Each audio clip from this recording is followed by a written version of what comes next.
ادیان عالم کو دیکھتے تھے، عرب گزشتہ دینوں کو دیکھتے تھے، انہیں خبر تھی کہ اس سے پہلے ایک دین موسیٰ کا گزرا ہے اور ایک دین عیسیٰ کا گزرا ہے۔ تو جو رسول سے بالکل نزدیک دین گزرا تھا وہ حضرت عیسیٰ کا دین تھا، اور حضرت عیسیٰ کے دین میں بی بی مریم کی کہانی بڑی عام تھی، اور بی بی مریم کی کہانی جو اتنی عام تھی اسے یہ کہا جاتا تھا کہ وہ بی بی تھی جو اللہ کے نزدیک بڑی ہی برگزیدہ تھی، بڑی ہی طیبہ تھی، بڑی ہی طاہرہ تھی۔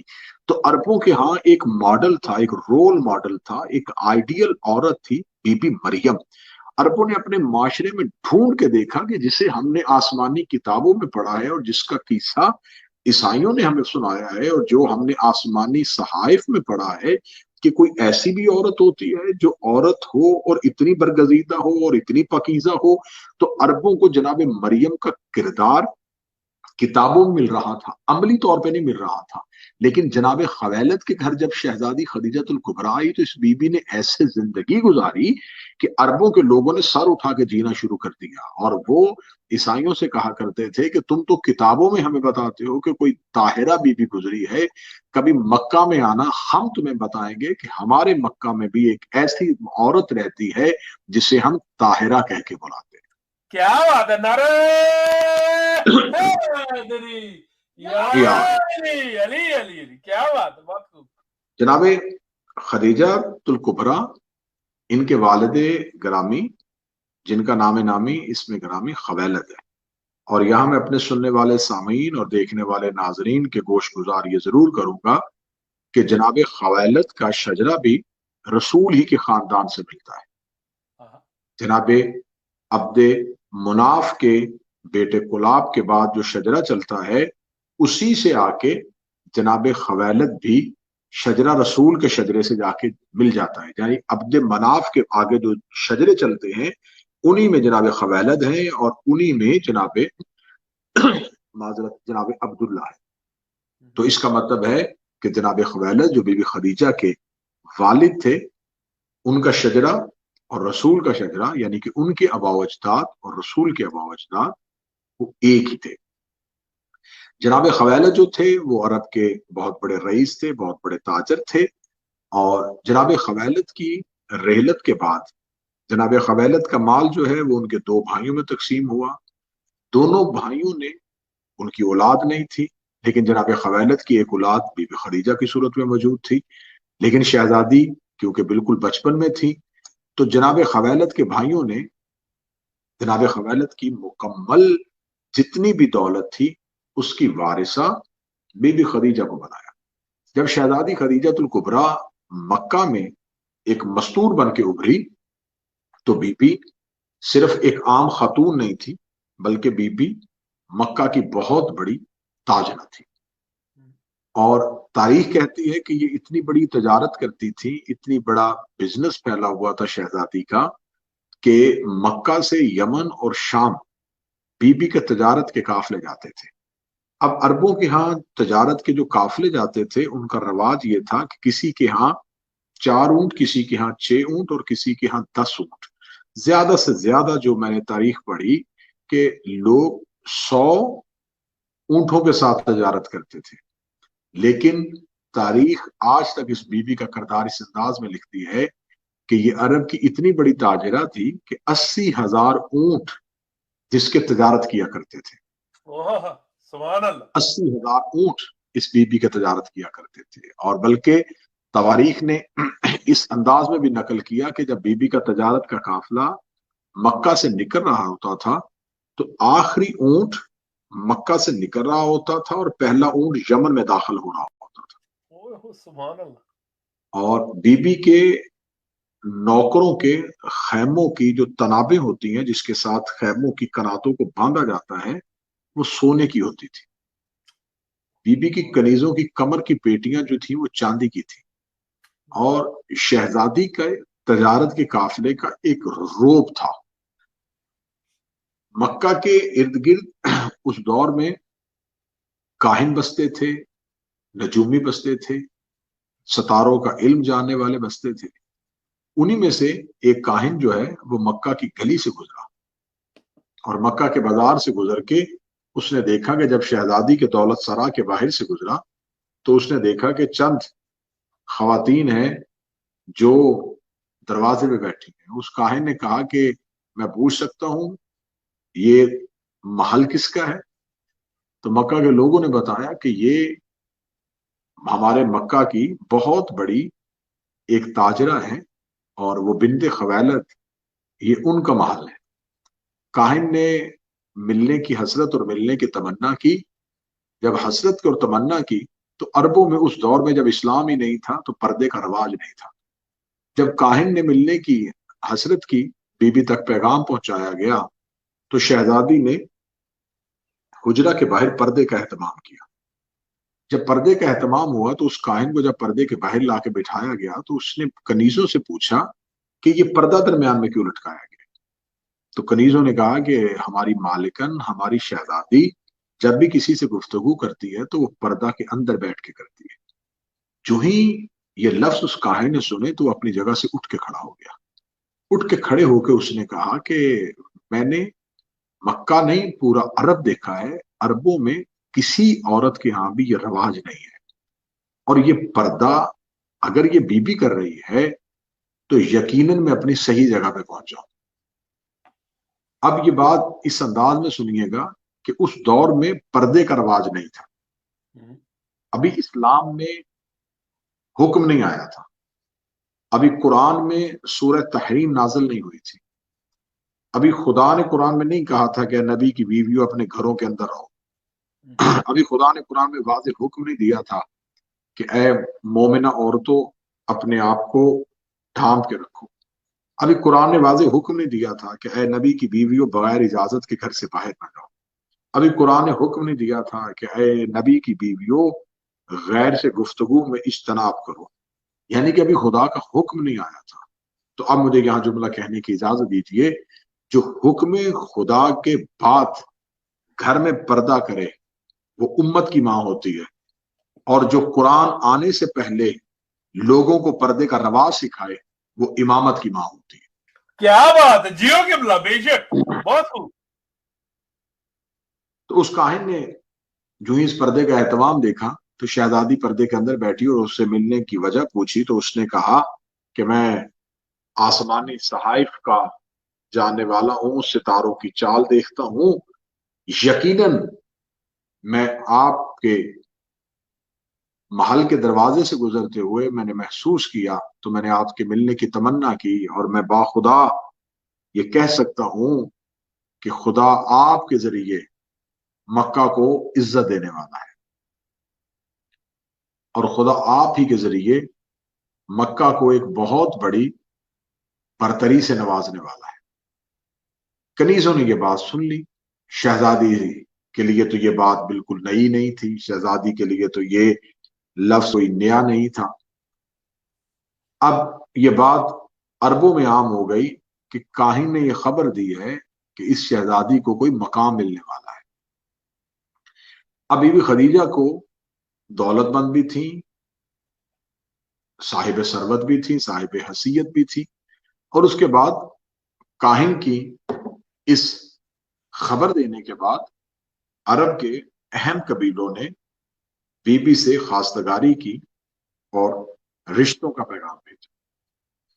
جب رشتوں کا پیغام بھیجا تو شہزادی کیونکہ خود ہی اپنے گھر میں صاحب فیصلہ تھی، تو جب شہزادی تک پیغام پہنچے تو یقین کیجئے کہ کتابیں کہتی ہیں کہ شہزادی ہمیشہ یہ کہا کرتی تھی کہ میرے پاس میری شادی کا اختیار نہیں، مجھے انتظار ہے اس امر کا جو خدا ظاہر کرنے والا ہے.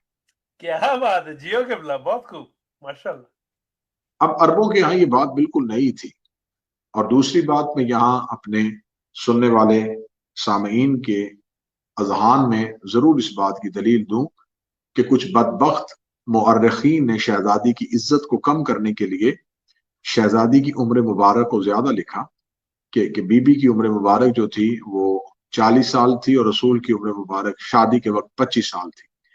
جبکہ طبقات ابن سعد، میں کتاب کا حوالہ دے رہا ہوں، اس لیے حوالہ دے رہا ہوں یہ مجلس ریکارڈ میں محفوظ رہتی ہے، اور جب یہ محفوظ رہتی ہے تو پھر اس مجلس کو بارہا دیکھا اور سنا جائے. طبقات ابن سعد صاحب طبقات نے لکھا ہے یہ اہل سنت کی کتاب کا میں نے حوالہ دیا ہے اور معتبر تاریخ کی یہ کتاب ہے کہ شہزادی کی عمر بوقت عقد رسول 28 سال تھی. رسول میں اور شہزادی کی ظاہری عمر میں صرف 3 سال کا فرق تھا. دوسری بات جو شہزادی پہ ایک الزام لگایا جاتا ہے وہ الزام یہ لگایا جاتا ہے کہ معاذ اللہ ثم معاذ اللہ یہ شہزادی بیوہ تھی. ان کا پہلے عقد ہو چکا تھا اور بعد میں پھر دوبارہ نکاح جو ہے وہ رسالت باب سے ہوا. تو یہاں میں یہ سوال کرنا چاہوں گا کہ اگر بی بی کا عقد پہلے ہوا تھا تو جو تاریخ نے ہمیں لکھا ہے کہ بہت سے اہم قبیلے کے افراد نے بی بی کو شادی کا پیغام بھیجا تو شہزادی نے اس شادی کے پیغام کو وصول کرنے سے جو انکار کیا تو ان روایات میں ہمیں وہ روایت کیوں نہیں ملی کہ کوئی ایسا پیغام بھی آیا تھا جسے شادی کے لیے بی بی نے قبول کر لیا تھا. تو ہمیں ڈھونڈنے سے بھی کوئی روایت ایسی نہیں ملی کہ شہزادی نے کسی پیغام کو قبول کر لیا ہو.